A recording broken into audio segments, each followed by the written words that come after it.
அல்லாஹ்வை திக்ரு செய்வதென்பது அல்லாஹ்வுடைய ரசூல் எந்த முறையில் திக்ர்களை காட்டித் தந்தார்களோ அந்த முறையிலே அது செய்யப்பட வேண்டும். அல்லாஹ் தஆலாவுடைய ரசூல் நமக்கு காட்டி தந்த திக்ர்கள் அனைத்தும் ஒவ்வொரு வசனங்கள், எழுவாய் பயனிலை என்று சொல்வோமே, ஆரம்பித்து முடிக்கக்கூடியவை.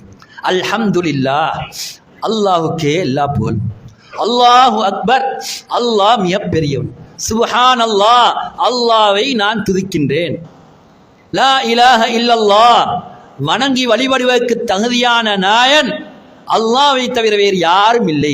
இதுதான் அல்லாஹ்வுடைய ரசூல் நமக்கு காட்டி தந்த திக்ர். இதை தவிர இந்த திக்ர்களை சுருக்கி ஒரு திக்ரை நமக்கு காட்டி தரல.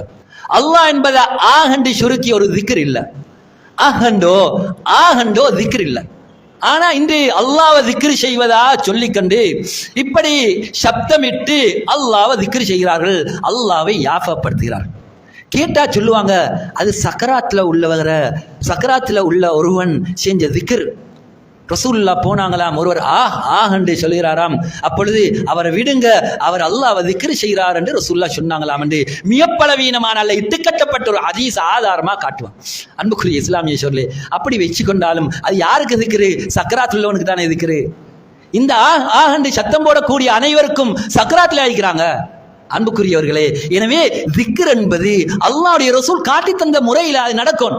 அப்படி இல்லாம அந்த திக்ரை அளவுக்கு அதிகமா சத்தம் போட்டு அழைப்பதும் அதை ஆடிக்கொண்டு அதை நிறைவேற்றுவதும் இது அல்லாஹ்வுடைய ரசூல் காட்டி தந்த முறையில்.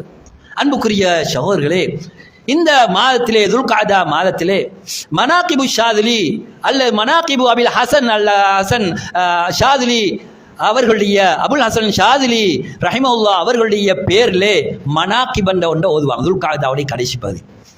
துல்காதாவுடைய கடைசி பகுதி ஏன் தெரிவு செய்யப்பட்டிருக்கின்றது என்றால், அவர்கள் அபுல் ஹசன் ஷாதிலி இமாம் மரணித்த காலம்.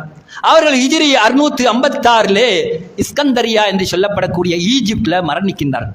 அவர்கள் பிறந்தது மொரோக்கோல ஷாதுலா என்ற ஒரு ஊரிலே பிறந்தார்கள். அதனால் ஷாதுலி என்று அழைக்கப்படுகிறார்கள். அவர்களுடைய பேர்ல மனாகிபு தமாம் செய்வார்கள். மனாகிப் என்றால் மௌலிதன் எதை சொல்றோமோ அதுதான் மனாகிப் என்ற பேர்ல நடக்குது. மனாகிப் என்றால் புகழ், கீர்த்தி. ஒருவருடைய புகழை பாடுவதற்கு தான் மனாகிப் என்று சொல்லப்படுகிறது. ஒருவருடைய புகழை பாடுவதில் பிழை இல்லை, ஒருவருடைய புகழை இறந்த ஒருவருடைய புகழை சொல்வதில் பிழை இல்லை. ஒரு குரு மகாசின மௌத்தாக்கும், உங்களுடைய மரணித்தவர்களுடைய நல்லவைகளை சிறந்தவைகளை பத்தி சொல்லுங்க, பிரஸ்தாபிங்கன்னு சொல்லி ரசூலுல்லாஹி ஸல்லல்லாஹு அலைஹி வஸல்லம் சொன்னாங்க. எனவே மரணித்தவர்களுடைய நல்லவைகளை தான் பேசணும். ஆனா இந்த மனாகிப் என்ற பேர்ல அந்த இமாமின் பேர்ல இல்லாத பொல்லாத செய்திகளை இட்டு கட்டி அதை வாசித்துக் கொண்டிருக்கிறார்கள். வாசிப்பதாக சொல்கிறார்கள், அதை ஓதுகிறோம் என்று சொல்கிறார்கள். அன்புக்குரியவர்களே, ஓதுவதற்குரியது குர்ஆன். அல் குர்ஆனை நீங்க பொருள் விளங்கி போயினாலும் விளங்கா போயினாலும் அதுக்கு நன்மை உண்டு. ஹதீஸ் கூட ஓதப்படுவதற்குரியதல்ல, அது வாசிக்கப்பட வேண்டும், விளக்கப்பட வேண்டும். எனவே மனாகிப் என்று இமாம் புகாரி ரஹிமஹுல்லாஹ் அவர்கள் கூட சஹீஹ் புகாரிலே மனாகிப் என்று தலைப்பு போட்டு சில சஹாபாக்களுடைய கீர்த்திகளை சொல்லி இருக்கிறார்கள். மனாகிபு காலித் பின் வலீத், மனாகிபுல் அன்சாருடைய சிறப்புகள், அதே போன்று காலித் பின் வலீதுடைய சிறப்பு, மனாகிபு பிலால் ரலியல்லாஹு மனாகிப் சிறப்புகள் என்று பேசி இருக்கிறார்கள். எனவே ஒரு மரணித்த ஒருவருடைய மனாகிப் புகழ்களை அவருடைய சரித்திரத்தை பேசுவதில் குற்றம் கிடையாது. ஆனால் அது ஓதப்படக்கூடியதல்ல, அது விளங்காம ஓதப்படக்கூடியதல்ல. எனவே அது விளங்கப்பட வேண்டும், அவர்களுடைய சரித்திரங்கள் விளங்கப்பட வேண்டும், அது ஓதப்படக்கூடியது என்று.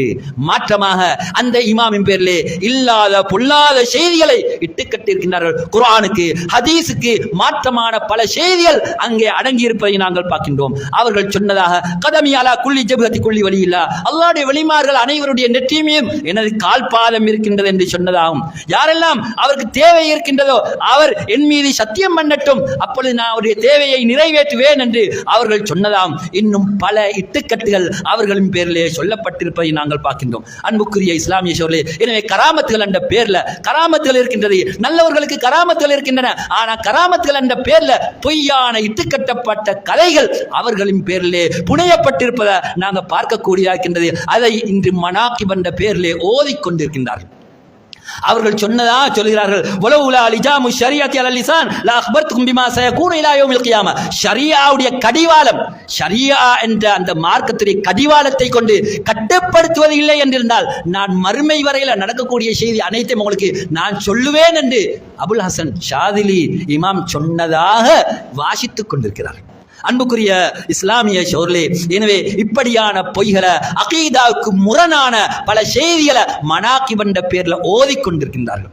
இதை ஓதக்கூடியவர்கள் ஒன்றோ அவர்கள் பாமர மக்கள்கள், அவர்களுக்கு இதனுடைய பொருள் தெரியாது, அல்லது ஆலிம்கள் அதை அவர்கள் யோசிக்கவில்லை.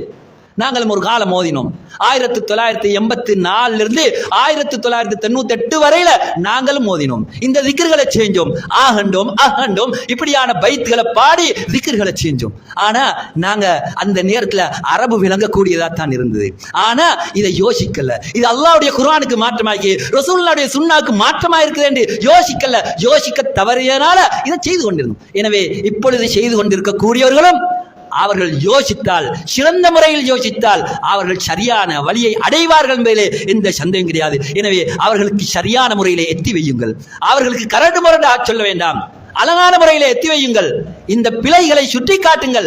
அப்படி சுட்டி காட்டக்கூடிய நேரத்திலே அவர்கள் நிச்சயமாக இந்த ஹக்கை ஏற்றுக்கொள்வார்கள் என்பதிலே எந்த சந்தேகம் கிடையாது. எனவே அல்லாஹ் சுப்ஹானஹு வ தஆலா எந்த முறையில திக்ர்களை அல்லாஹ்வை ஞாபகப்படுத்துவதற்கு, அவனை நினைவுறுவதற்கு எந்த முறையை ரசூலுல்லாஹி ஸல்லல்லாஹு அலைஹி வஸல்லம் நமக்கு காட்டி தந்தார்களோ அந்த முறையிலே நாங்கள் அல்லாஹ்வை திக்ர் செய்ய வேண்டும். அதுக்கு மாற்றமான முறைகளை, பிதத்தான முறைகள்ல அல்லாஹ்வை திக்ர் செய்வதனால எங்களுக்கு எந்த பலனும் வரப்போறல, மாற்றமா பாவம் தான் எழுதப்படும் என்பதை நாங்கள் விளங்கிக் கொள்ள வேண்டும். ஆனால் அவர்கள் ஜாஹில்களாக, அவர்கள் தெரியாதவர்களாக இருந்தால் அல்லாஹ் மன்னிக்க போதும்.